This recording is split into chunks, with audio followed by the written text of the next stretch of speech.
Allô tout le monde, bienvenue sur ma chaîne, j'espère que vous allez bien. Aujourd'hui, je vous reviens avec une vidéo un petit peu différent, mais super important je trouve. En tout cas, pour moi, c'est vraiment un sujet qui me touche beaucoup, puis c'est les saines habitudes de vie. Je trouve qu'aujourd'hui, on a vraiment tendance à se négliger, à se dire que la santé, ben c'est pas tant important, qu'on a l'impression que se remettre en forme, c'est vraiment trop difficile, que les petits gestes, ça compte pas. Mais en fait, ça peut tellement être plus simple. On peut tellement apprécier le processus, apprécier être bien dans sa peau, apprécier bien manger, être actif. Honnêtement, c'est vraiment un mode de vie. Puis c'est pas juste par rapport au physique, c'est vraiment par rapport à comment on se sent intérieurement. Donc aujourd'hui, je vais vous présenter 10 habitudes que vous devriez intégrer à votre vie dès aujourd'hui pour vivre une vie plus saine, pour vous sentir mieux dans votre peau, mieux physiquement, mieux mentalement.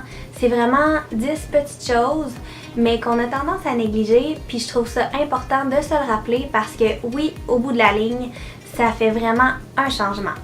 Donc si ça vous intéresse de savoir comment changer votre vie, je vous invite à regarder la vidéo. Donc mon premier conseil, ça serait d'avoir un horaire. Donc pas juste d'avoir un horaire, mais de l'écrire en fait. C'est important qu'on puisse regarder visuellement ce qu'on a à faire. Comme ça, on a beaucoup moins tendance à oublier les choses. Donc vous pouvez vous acheter un agenda. Sinon, vous pourriez prendre juste un carnet de notes ou une feuille blanche. Puis vous écrire les jours de la semaine, puis ce que vous avez à faire. Sinon, je sais qu'il y a les bullet journals aussi, je sais pas si vous en avez entendu parler, mais c'est super populaire en ce moment. Puis c'est une façon vraiment super créative de créer son propre journal, sa propre horaire. Moi, je trouve ça vraiment le fun, puis c'est beaucoup plus motivant d'aller regarder parce que souvent, on s'achète des agendas, puis dans le fond, on s'en sert pas. Mais là, ce que je veux vous dire, c'est que c'est important que vous en serviez. Donc, vous écrivez tout ce que vous avez à faire dans la journée, si vous allez, peu importe si vous avez des cours, si vous travaillez, si vous allez à l'école, vos entraînements également, ça va vraiment vous aider parce que si, mettons, vous écrivez que vous voulez aller au gym, je sais pas moi, le lundi, mercredi, vendredi, ben vu que c'est écrit sur papier, ça va vraiment vous encourager à le faire. Parce que sinon, à tous les jours, vous vous demandez est-ce que je vais au gym ou est-ce que j'y vais pas. Donc avoir vraiment les jours décrits, puis se fier à son horaire, c'est super important. Puis oubliez pas, pour se créer des nouvelles habitudes, ça prend 21 jours. Donc si par exemple, vous venez de vous acheter un abonnement au gym ou si vous avez commencé un programme d'entraînement à la maison, c'est vraiment important de savoir que ça va être difficile les premières semaines parce que notre corps n'est pas habitué. Donc la motivation va être beaucoup moins présente parce que les résultats ne seront pas là non plus dès le départ. Pour l'agenda, super important, vous pouvez écrire vos entraînements. Puis moi, ce que je vous conseille aussi, c'est d'écrire vos repas. Si vous vivez toute seule par exemple, ou en couple, puis vous faites à manger, je trouve ça important de prévoir ces repas d'avance, comme ça nous évite beaucoup de manger n'importe quoi, disons. Donc l'idée c'est vraiment d'organiser sa vie puis de se tenir à ça. Je sais que ça a l'air un petit peu niaiseux, qu'il y a plein de monde qui disent que tu sais, écrivez ce que vous avez à faire, faites-vous un planner, mais honnêtement, ça l'aide énormément. Faites juste l'essayer pendant comme 1 ou 2 semaines et vous allez voir la différence que ça fait de planifier ses semaines et ses journées. Mon deuxième truc, ça serait de préparer sa nourriture. Donc pas nécessairement de meal prepper, mais de préparer certaines choses comme vos collations. Par exemple, vous pouvez prendre 1 ou 2 journées dans la semaine que vous allez préparer vos légumes. Donc, vous lavez vos légumes, vous coupez vos légumes, vous mettez ça dans un plat. Même chose pour les fruits. Si vous mangez de la viande, vous pouvez préparer déjà votre viande dans des contenants. Votre riz, votre quinoa. Pas nécessairement préparer les repas en soi. Donc, juste préparer certaines bases que vous savez que vous servez souvent. Vous pouvez meal prepper aussi si c'est quelque chose que vous aimez. Moi, personnellement, j'aime mieux manger quand même frais. J'aime mieux faire mes repas au fur et à mesure. J'aime pas vraiment ça, me prendre des choses directement du frigo, mais j'aime ça avoir certaines bases. Donc le riz par exemple, ça se conserve super bien au frigo. Le quinoa aussi, donc si je veux me faire du quinoa chaud, ben j'ai juste à prendre ma base de quinoa. Ou si je veux me faire une salade, je vais prendre le même quinoa. L'idée c'est juste d'avoir certaines choses à portée de main. Donc si vous avez un petit creux, si vos légumes sont déjà préparés, vous allez être plus porté à aller chercher vos légumes ou vos fruits qui sont déjà coupés, lavés. Ça va être beaucoup plus facile d'accès que se dire ah ben je vais juste me prendre un biscuit par exemple. Honnêtement ça prend vraiment pas beaucoup de temps de préparer sa nourriture d'avance, puis ça nous facilite tellement la vie. Donc si vous avez jamais essayé ça, essayez-le, je vous le garantis, vous serez pas déçus. Mon troisième truc, c'est quelque chose d'ultra basique mais ô combien important. Et c'est d'avoir des nuits de sommeil complètes à chaque soir. C'est tellement important, le sommeil. Honnêtement, je peux pas vous le dire assez. Et j'ai l'impression que tout le monde néglige son sommeil. Aujourd'hui, c'est tellement facile de se coucher super tard avec nos téléphones. Avec la technologie, c'est des stimulants.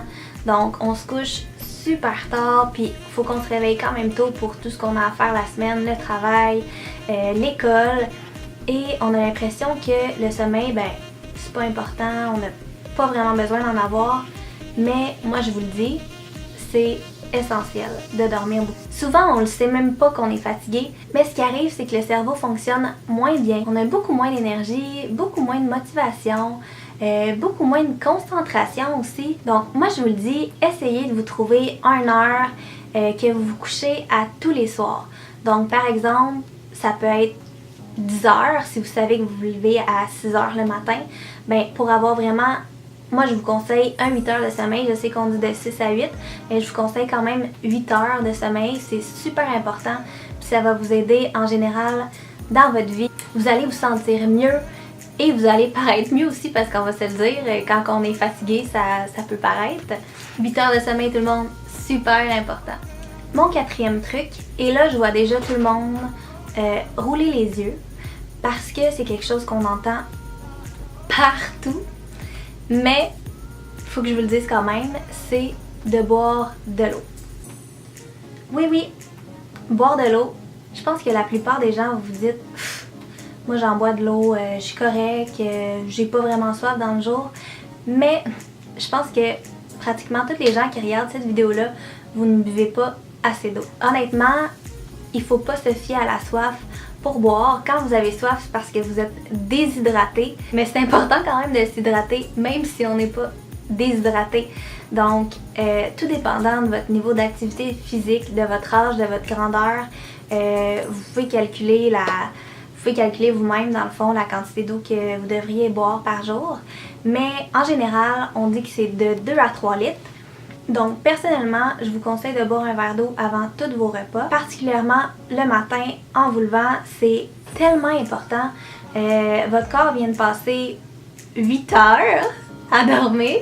Donc, c'est important, dès que vous vous levez, de prendre un grand verre d'eau froide. Ça va vous réveiller comme un café, sinon plus. Honnêtement, c'est vraiment juste ça que le corps a besoin. C'est bon pour le cerveau, les articulations, la peau, les yeux. C'est bon pour tout. Honnêtement, si ça vous intéresse, vous pouvez chercher vous-même les bénéfices de boire de l'eau. Donc là, vous devez boire de l'eau. Pas du coke, pas du jus, pas du café. C'est vraiment 2 à 3 litres d'eau par jour. Ça va faire une différence intérieure, mais aussi physique. Vous allez le remarquer, vous allez vous sentir mieux. Ça l'aide énormément pour flusher les toxines du corps. Donc ça l'aide pour l'acné, ça l'aide pour la pousse des cheveux, ça l'aide pour les ongles, ça l'aide pour vraiment tout. Donc s'il vous plaît, buvez de l'eau. Donc 5e truc, et là vous deviez me voir venir avec ça, mais c'est d'être actif. Et être actif, ça veut pas juste dire d'aller au gym puis de se donner à 500%, de courir 2 heures sur le tapis puis d'être complètement tout trempe. Si vous aimez ça, moi par exemple, j'adore ça, me dépasser. Mais c'est relatif pour chacun. L'idée, c'est vraiment juste de bouger. Donc, essayez de vous trouver une activité que vous aimez faire. Que ça soit de marcher, que ça soit du yoga, que ça soit des DVD chez vous ou à cette heure, on peut tout faire avec YouTube. Moi, je vais même pas dans un gym, je m'entraîne à la maison et avec des vidéos YouTube. C'est vraiment super efficace et j'ai le luxe de faire ça chez moi, dans le confort de ma maison. Donc j'ai même pas besoin de sortir, je peux faire ça quand je veux. Puis je me sens toujours bien après. Donc ça c'est mon autre point, c'est que l'exercice, oui, ça aide pour le physique, mais moi je le fais tellement plus pour comment ça me fait sentir en dedans. Vous le savez probablement, mais faire du sport, tout le monde le dit que c'est un antidépresseur parce que oui, ça libère de l'endorphine, qui est une hormone qui aide pour le sentiment du bonheur. Donc que ça soit juste 15 minutes ou 20 minutes ici et là dans votre semaine. Puis le truc pour avoir un mode de vie comme ça, c'est vraiment de le faire par plaisir. Donc, faites pas des activités que vous haïssez pour mourir. Faut vraiment pas que ça soit une corvée vous entraîner parce que c'est sûr que vous allez échouer. Moi, ce que je vous conseille, c'est vraiment de commencer doucement. Puis si vous aimez pas ça, vous entraîner toute seule, essayez de regarder pour vous trouver un cours, par exemple. Moi, je sais que j'aimerais vraiment ça, faire de la boxe. Je fais aussi des cours de yoga. Mais il y a toutes sortes de cours super le fun que vous pouvez faire en gang. Puis honnêtement, ça c'est vraiment le genre d'affaire qu'on a hâte à toutes les semaines d'avoir notre cours. Puis c'est vraiment comme un divertissement. Puis c'est le fun, c'est pas juste du travail physique. Donc je vous conseille vraiment d'ajouter un petit peu d'activité physique à votre vie, peu importe ce que activité physique veut dire pour vous. Mais juste quelque chose qui va vous faire sentir bien puis que vous allez apprécier faire. Mon 6e truc, c'est super simple en fait, mais c'est de bien s'entourer. Je peux pas vous dire à quel point c'est important de s'entourer de gens positifs, de gens que ça nous fait du bien d'être avec eux. Souvent, on s'en rend pas nécessairement compte sur le moment, mais quand on apprend à se connaître, on remarque qu'il y a certaines personnes qui drainent vraiment notre énergie. C'est tellement important de côtoyer des gens qui viennent nous nourrir. Je sais que ça a l'air vraiment bizarre, mais c'est vrai qu'on est un peu les gens avec qui on s'entoure. On a déjà entendu ça, mais c'est quand même vrai. Puis il y a tellement de gens ultra négatifs. À quel point ça vient à affecter notre énergie de se tenir avec ce genre de personnes-là. Honnêtement, vous faites ce que vous voulez, mais moi je vous conseille vraiment de prendre le temps d'analyser les gens qui sont dans votre vie. Donc consacrez juste votre temps aux gens qui en consacrent en vous aussi, parce que honnêtement, le temps c'est tellement précieux. Ma 7e habitude de vie à prendre, et je dirais que c'est vraiment la plus importante et la plus difficile à la fois, c'est de ne pas se comparer aux autres. Je sais à quel point ça peut être difficile dans la société qu'on vit. On est constamment avec les réseaux sociaux en contact avec des super belles photos de tous ces mannequins-là qui sont sur la beach en maillot de bain avec leur corps parfait, avec leur visage parfait. Je sais, c'est difficile, mais je vais vous dire une chose, ça sert tellement, mais tellement à rien de vous comparer à toutes ces personnes-là parce que, ben, honnêtement, vous allez juste jamais être eux. Puis vous aurez jamais le même corps parce que tout le monde sur cette planète est différent. On est tous faits différemment physiquement. Fait que même si vous idolâtrez un certain type de corps, ben les chances sont que même si vous vous donnez à 1000% au gym puis que vous faites tous les exercices pas possibles pour avoir le même corps, ben vous allez quand même pas avoir le même corps parce qu'on a une physionomie différente. Donc si c'est trop difficile pour vous, puis si vous sentez que suivre toutes sortes de modèles sur Instagram, toutes sortes de personnes, vous trouvez ça trop difficile pour vous, puis que ça vous fait pas sentir bien au bout du compte, ben moi honnêtement, je vous conseille fortement de juste pas suivre ces comptes-là. Vous n'avez pas besoin de voir ça jour après jour, ça sert à rien. Mais tu sais, si par exemple vous, ben vous aimez juste ça, la photographie, puis vous aimez ça voir des petites fesses rondes sur le bord de la plage, ben go for it, c'est correct, vous pouvez continuer à suivre ces comptes-là, tu sais. C'est vraiment par rapport à comment vous vous sentez. Il faut pas être trop dur avec soi-même, puis essayez d'apprécier votre corps. La beauté de tout le monde, c'est qu'on est toutes faites différemment. Ça sert tellement à rien d'haïr votre corps, d'haïr votre visage. Perdez pas votre temps avec ça parce que Dieu nous a donné un corps. Fait que faites juste l'apprécier. Puis pour vrai, la confiance en soi, c'est tellement la plus belle chose. Moi, je trouve vraiment que c'est une qualité que j'admire chez les gens. C'est tellement le fun de voir une fille qui a l'air de s'assumer, tu sais, peu importe de ce que la personne a l'air, c'est le fun de voir ça. C'est uplifting, je sais pas comment dire en français, mais ça nous remonte en tant qu'individu parce que non, il n'y a pas juste ces gens-là qui sont parfaits puis qui font juste voyager pour vivre leur vie parce que eux, leur job, c'est de prendre des photos de leur corps en bikini sur Instagram. Tu sais, il y a d'autres gens plus normales, puis il y a d'autres gens qui paraissent plus normales, puis c'est bien correct. Puis honnêtement, essayez de vous en souvenir, mais la beauté de quelqu'un, ça vous enlève rien à vous. C'est vraiment deux choses complètement différentes. Mon 8e truc, c'est de prendre du temps pour soi à tous les jours. Ça n'a pas besoin d'être 3 heures. Ça peut juste être un petit 20-30 minutes, peu importe le temps que vous avez dans votre journée, mais c'est nécessaire pour le mental de juste déconnecter. Fait que pas de téléphone, s'il vous plaît. Ça vous tuera pas 20 ou 30 minutes. Allez dans le bain, ou faites de la méditation, faites du yoga, moi j'adore faire du stretching. Pour moi c'est vraiment, dans le fond, juste de m'étirer. C'est vraiment super relaxant, puis ça vient tellement me détendre, ça me fait du bien. Donc si vous aimez écrire, prenez le temps d'écrire des choses sur votre journée.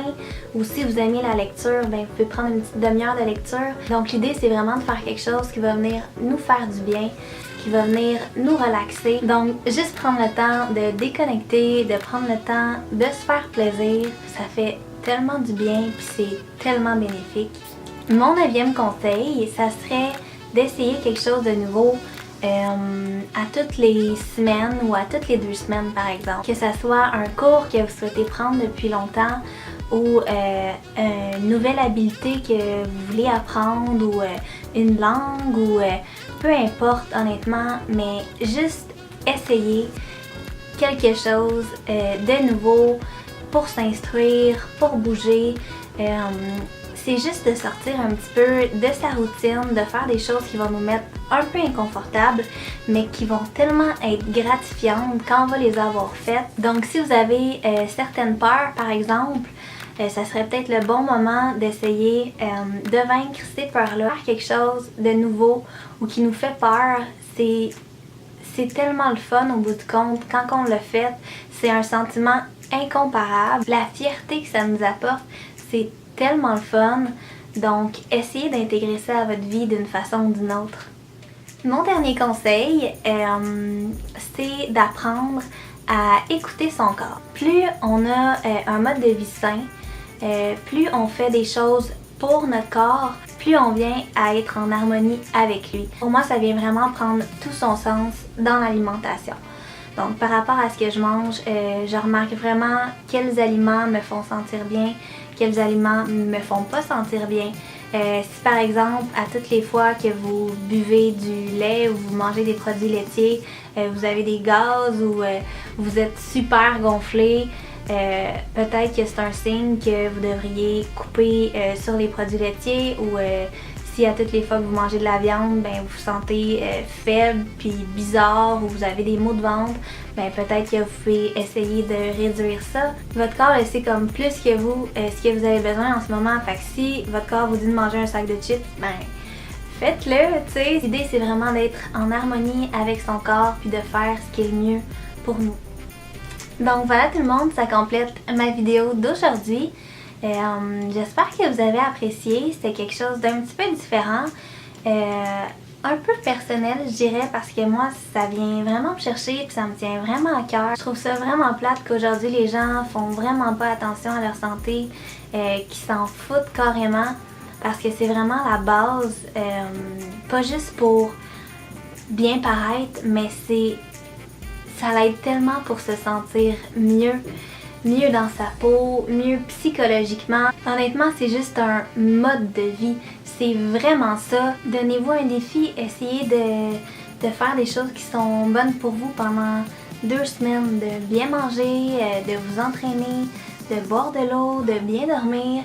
Faites-le juste pour voir la différence. Puis prenez vraiment le temps de remarquer toutes les petites choses que vous n'auriez pas remarquées à l'habitude. Si vous vous sentez plus énergique, si vous avez plus de motivation, si vous vous sentez mieux en général dans votre peau, s'entraîner, mieux dormir, ça vient vraiment jouer sur la confiance en soi. Donc j'espère vraiment que vous avez apprécié ma vidéo et je vous dis à la prochaine. Bye bye!